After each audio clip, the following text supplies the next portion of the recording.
What's up, YouTubers? Very Crimson 102 here. Today I have two news pieces for you guys. Number one, I'm pretty sure you guys have seen all over the internet, all over YouTube, people talking about it that Nintendo has a new Switch coming out the end of this year, 2023. This leak came from somebody that actually works on the Pokemon franchise, and they leaked information on the internet saying that they're working on a new graphic pack upgrade for the new Pokemon game alongside the new Nintendo Switch models.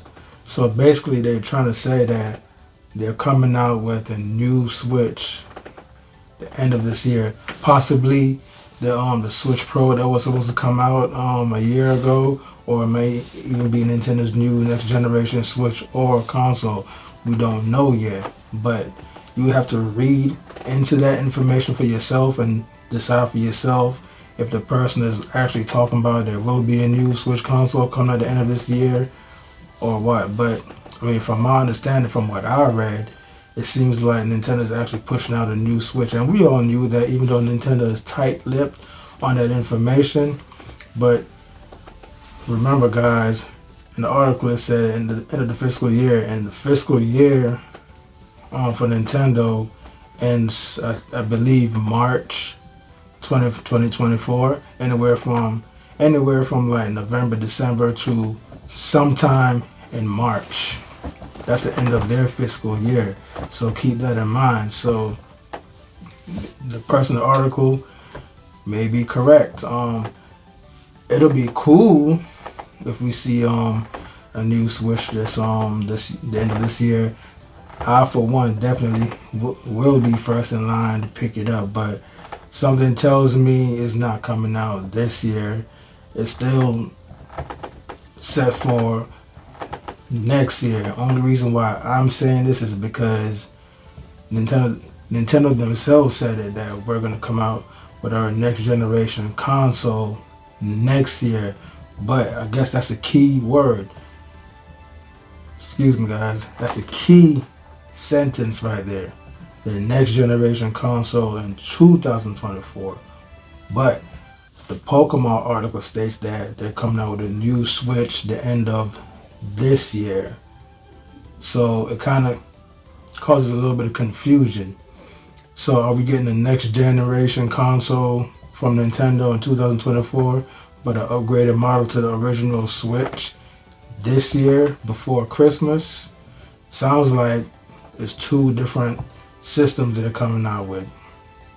But I guess we'll find out as we get closer to the end of the year. Nintendo's going to reveal something and we'll finally know. But I, for one, I'm down for it. It's never too late for a new upgraded model Switch. They should have did that last year. The Switch OLED was supposed to be the upgraded model, but all we got was just an upgraded screen, upgraded chassis.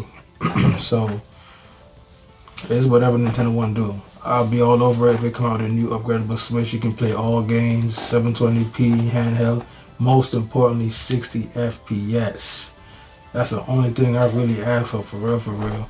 But of course, if they do drop another Switch model, it'll be significantly more powerful than the one that we have now. Because on paper, from what I read and from what I've seen, actually the Switch Pro was even more powerful than the Steam Deck, which makes sense. It's a newer system. I mean, the Switch been out for like 6 years now. It's actually been out for 6 years. But you know, March 17 officially will mark the 6-year mark for the Nintendo Switch. How long it's been on the market. Now, moving along to other news.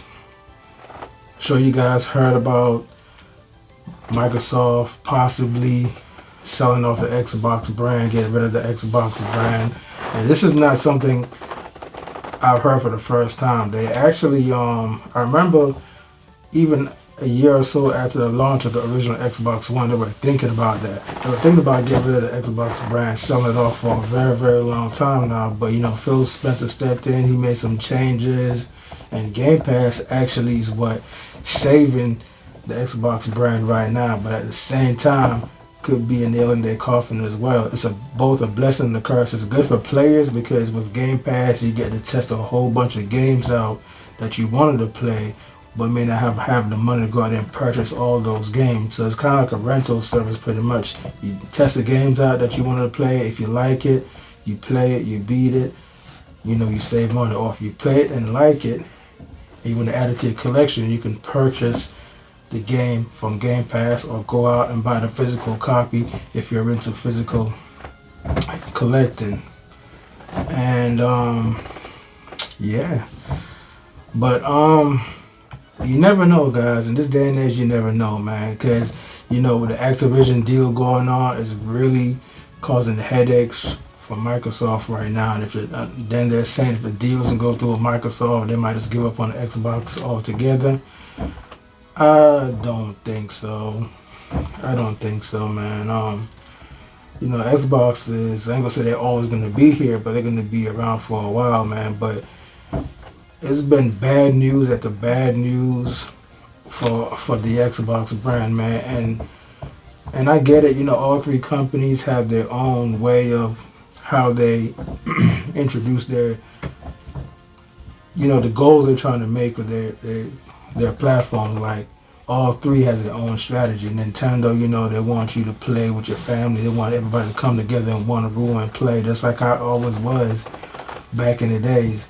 Sony is in the middle ground. It's like whatever. It's whatever. You can play online with strangers, with your friends, or your friends will come over and play the games with you as well. But Microsoft, they were more always pushing towards digital. And it kind of started with 360. 360 was in between. You go out there, you buy all your games, or you can download your games. You had the choice. But with the Xbox One, they had a whole different vision. They wanted to go all digital. And I'm not really all for the digital. I mean, digital is cool, it's convenient, it's a lot cheaper. The price of one video game at the store, $67. You can actually spend that in the store and get several games, especially more so on a sale. But digital is always cheaper. Your game carries over. If you buy a new console, you can just re-download the games.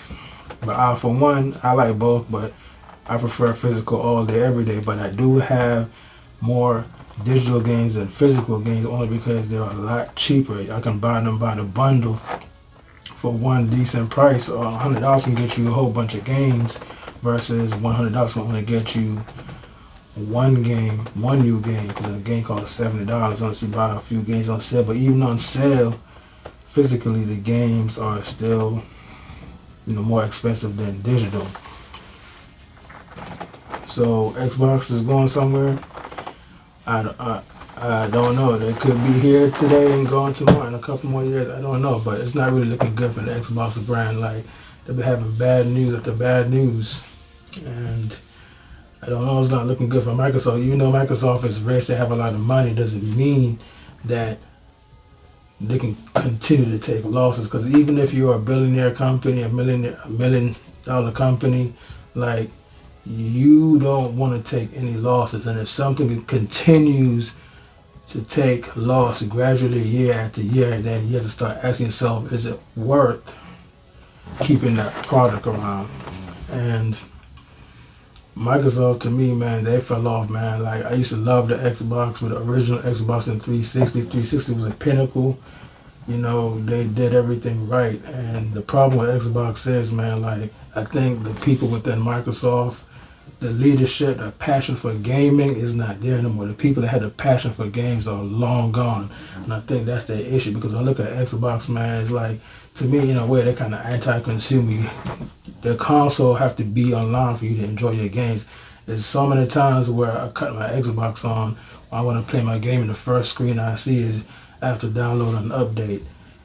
And that's an update that's checking to see if you're connected online. So a lot of times, most of your games you cannot play offline. So it doesn't make any sense where you purchase a game digitally or physically, but it doesn't allow you to play it offline. You have to check in with the internet, aka DRM.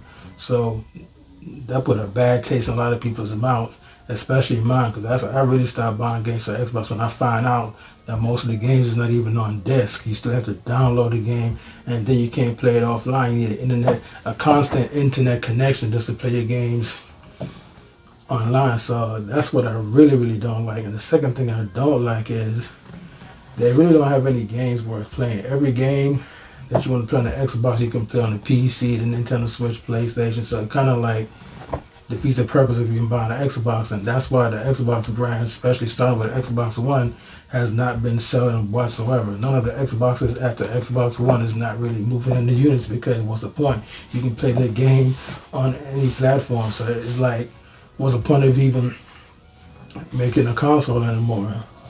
So if I was Microsoft, I would just go third party, man. And they signed that deal with Nintendo to make COD on there for the next 10 years and possibly put even their first party IPs on there, which I think is a good idea, because Nintendo and Microsoft, they have a good partnership. So Nintendo's next system's supposed to be decently powerful, where it can accommodate more graphically open world AAA games. So Nintendo's next console is going to be powerful. Microsoft will be a good fit for Nintendo to put Call of Duty on there and all their first party IPs, but don't have to worry about selling Xboxes anymore. They might as well go third party if they don't know what they're doing. If they have all these studios and they're not pushing out first party titles, exclusive games to get people to buy their console, and you can't play the console offline with all the games like you want to, then what's the point? Then they might as well just go third party, because they're not giving gamers what they want. I think Microsoft forgot what gaming truly is. Gaming truly is having those first party exclusive titles, being able to play all your games offline without an internet connection, and that's been their main problem. But I'll let you guys decide. Only time will tell if the Xbox brand will be here in the future, but I think it always will. But it may not be how we always envisioned it, having a console box where you can put your disc in there. So they're just trying everything. They already came out with a Series S where it doesn't have a disc drive, and I think if they do make their next console, it's going to be like a little teeny box where you can just stream. And even though we're in a digital age, that's not what gaming is all about. I think majority of the gamers don't want a streaming box. They want to actually own their games and play their games physically offline, have all these great first party titles. So if Microsoft continue down this path, then yeah, it's not going to look good for them, man. But them partnering up with Nintendo, I think is a good look, especially for Nintendo. So they'll be alright. But let me know in the comment section your thoughts about this whole Xbox is going to go away situation, and what you think about Nintendo coming out with a new Switch at the end of this year.